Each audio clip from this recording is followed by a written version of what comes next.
story of Gucci in the 1980s is not one of glamour, but chaos. At its peak, the family-owned luxury brand was worth millions. But behind the scenes, power struggles and mistrust plagued the company. The trouble began when Aldo Gucci, the son of founder Guccio Gucci, fought with his own family over control. Aldo's decisions to expand into fragrances and licensing were lucrative but controversial, creating rifts within the family. At the same time, Aldo's son Paolo was working against him. Frustrated by his father's dominance, Paolo tried to launch his own line under the Gucci name. This move sparked a bitter legal battle that exposed the family's dysfunction to the public. Paolo even went so far as to testify against his father in tax evasion cases, leading to Aldo's imprisonment. As these personal vendettas unfolded, Gucci's reputation suffered, and the brand began to lose its footing in the luxury market.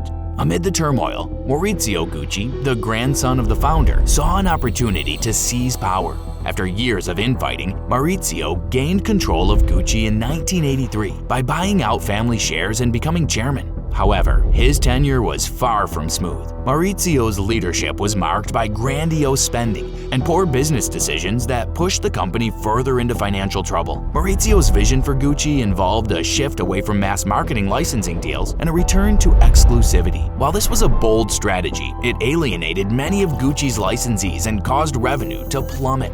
By the late 1980s, Gucci was on the brink of bankruptcy, and Maurizio's position as chairman was increasingly precarious. The hostile takeover and tragic aftermath.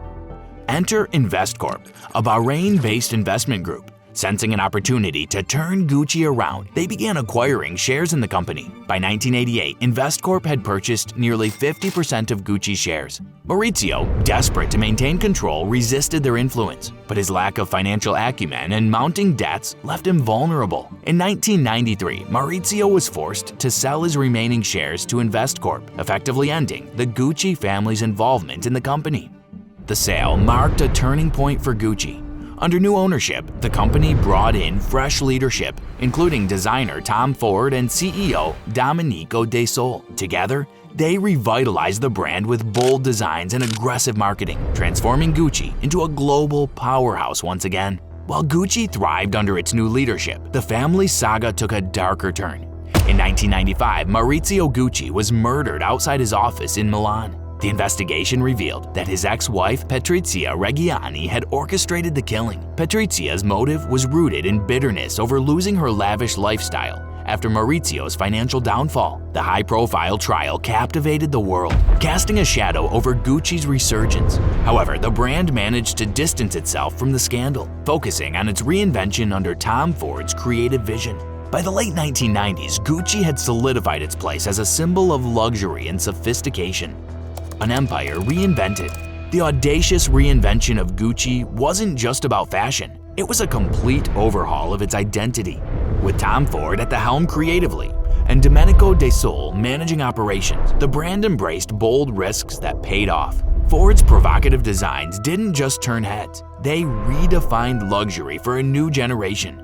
Meanwhile, De Sole's business acumen ensured Gucci was financially secure, setting the stage for long-term success. Despite its rebirth, Gucci's past remains a compelling cautionary tale. The family feuds and the tragic murder of Maurizio Gucci are reminders of how power and ambition can both build and destroy legacies. Yet, it's this very tension that gives Gucci its mystique, luxury born from turmoil. But reinvention isn't exclusive to Gucci. Across the fashion industry, brands face pressure to evolve, sometimes at extraordinary costs. As we move from Gucci's high-stakes revival to an entirely different battleground, we'll dive into the rise of cheap fashion, a market that thrives on disruption but comes with hidden consequences for the world. Stay with us as we uncover its far-reaching impact.